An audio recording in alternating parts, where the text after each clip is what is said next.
Hi everybody, and welcome to another edition of Race Day Preview here at ConcordMonitor.com. After we gave you last week off from having to see our faces, we're back on camera this week. Hopefully you enjoyed the podcast last week. It's going to be our mission in the future here to give you a video and an audio option so you can download it, take it on your iPod, show it to your grandma, whatever you want to. I'm Dave D'Onofrio. With me, as usual, Gavin Ferretra. Coming off the All-Star race here, we really start ramping it up toward the chase. 14 races to go till that cutoff. One thing we have to talk about first, though, out of the All-Star race, Denny Hamlin cost Kyle Busch $1 million. Yeah. Does that carry over? Are there consequences, or is that just, an exhibition race is an exhibition race and we move on? I think what we're going to see is kind of the anti-version of what we just saw with Jimmy Johnson and Jeff Gordon, in that it seems they've been able to kind of just move forward and move on from their little skirmish that they had a couple of weeks running. We'll see if Joe Gibbs can make sure that they can work as a team and together, but you're looking at two hotheads who want to do anything to win. They're excellent race car drivers, and I think that competitive nature that they have, and that's not to say that Jimmy Johnson and Jeff Gordon don't have that. Maybe they're just wiser with age. But these two, I think we're going to see it again. Maybe not this week, but we're going to see it down the road at some point. I think there's absolutely a reason why both these guys have been so successful under 30. Yep. And that's because by nature, they are competitive, they're fierce, they yield nothing to nobody. This has a lot more potential to boil over than Gordon Johnson, and I think even that one got a little further ahead than most people thought it would. Yeah, I think it did a little bit, but we've kind of seen it toned down a little bit now. We'll see if they kind of move forward from that, and if it does rear its head again. But as far as Hamlin and Busch, I think we're going to see something there at some point. We could see it this week, but like you said, they've been successful for a reason, and that reason may lead to why they're going to get together again. Could also be an interesting case where we look at Joe Gibbs, the owner of that team. He's got a lot of experience making things work. You put together a 53-man football team, sure, and get 3 championships out of that.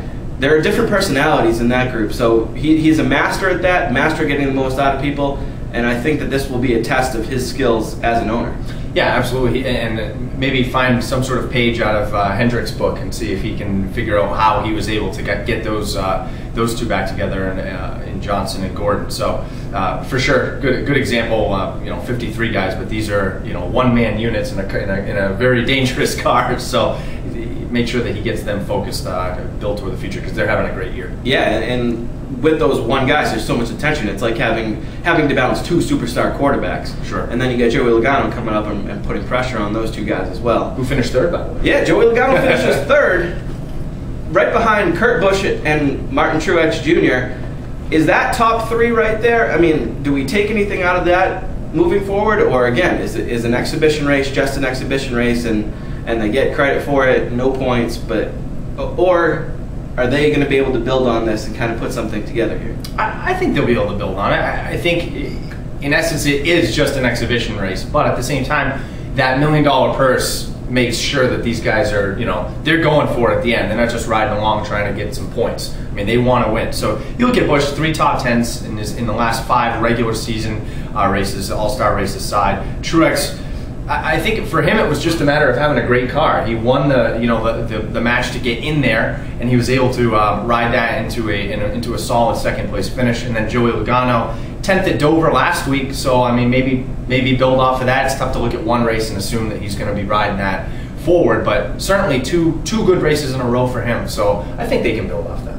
Do you like the setup? I mean, it's tricky. It's 3 stages, a lot to go into it. Mandatory pit stops.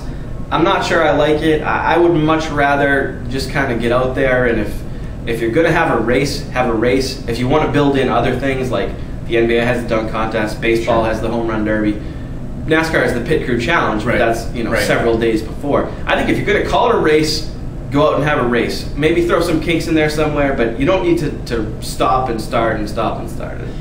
Yeah, and they've tweaked it a few times. They've had, back in the mid '80s, they had one where they just rolled right through and had a regular race. They've had 2 stages. They have 3 stages right now. It is what it is. It's. I think they make it so that they are making sure that it is different, so that fans that are tuning in, maybe the fringe fans not sure, they tune in. Oh yeah, this is a little bit different. What's going on here? So I don't know if I like it or not. It's entertaining to a certain extent. I think the pit crew challenge is kind of cool. Maybe have that like a day before or something like that. It seems like it's a few days ahead and you kind of forget about it moving forward. But it's an interesting race for sure. I would just like to see it, be more like a race. Don't cater to these people who say NASCAR races are too long and struggle to keep attention. If you're going to have a race, have a race. A 10-race shooter at the end, I'm not a big fan of that.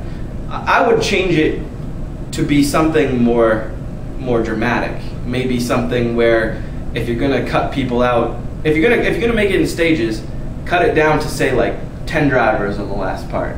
Or elimination, so that way there's races within the race. If they're going to stick with this segmented thing, that's how I change it. Yeah, that's a neat twist. One thing I was thinking was maybe make it more of a maybe combine that, but make it more of like a points race, but gain points for passing and lose points for getting past.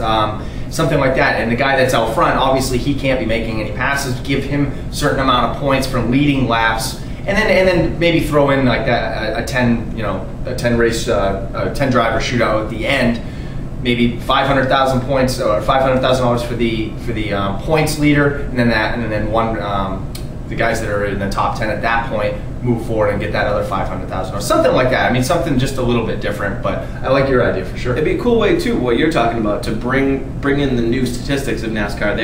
They try to emphasize driver rating, and if you go online, you can find these tremendous stats about time in the top 15, time on green flag laps. And I think that most NASCAR fans may not know about that stuff, and that would be a good way to introduce them. That's one thing about baseball that people love is the idiosyncrasies of the stats and stuff like that. So that would definitely be a neat twist. Moving on to who to watch now. Speaking of the All-Star race and guys who were successful there, I'm going to be watching Joey Logano. Last year at Charlotte, he had 2 top 10 finishes there. And on the piggybacking of the NASCAR All-Star race, I think Joey Logano is one to watch this week. I'm looking at Jeff Gordon just simply because he's been out of the news of late, and but historically 5 wins, 16 top 5s, 19 top 10s. I think he could figure into the mix for sure this week. He's the guy I'll be watching. He, like you said, he's been out of the news, been something of a sleeper. A guy who's made himself a sleeper is my pick this week. I'm going with Carl Edwards. The guy has not been good this year. We've talked about that. But in 10 career starts at Charlotte, he's got 7 top 10s. And I just think this guy is too good. He's got to be due. He's got 2 teammates near the top of the standings in Biffle and Kenseth. David Reagan's even been better than people expected. I think Carl needs to start stepping up. I think maybe last week jolted him back into focus. He's a sleeper I'm keeping an eye on. I feel like he and Mark Martin are guys that we just keep waiting for them to do something. That's exactly it. Just won't do it. Yeah. I'm looking at Casey Kane, and he's a sleeper because of, you never know what you're going to get with that team because of what's going on there. Are they going to be good this week? Are they going to be bad? What's going on? But historically, he has the 3rd highest driver rating average at 102.1 behind Johnson, who has 6 career wins there, and Kyle Busch. That's pretty good company. So if there's a track that he could be successful at, it's this one. That's why he's on my fantasy team this week. Yep. He and Truex, who I mentioned earlier, I really like the way Truex is driving right now. I think his team is up and coming. They're my B-list drivers. You mentioned Jimmy. I got the champ as my A-list guy. He's had a ton of success there. And on the C-list, we'll go with AJ Allmendinger. And my C-list guy is Paul Menard. Just, we don't really need to discuss why. Just throw it out there. I got JJ as my A-list guy too. He's just too good there not to pick him. And Truex, build off of what happened last week for sure. He looked great in both races.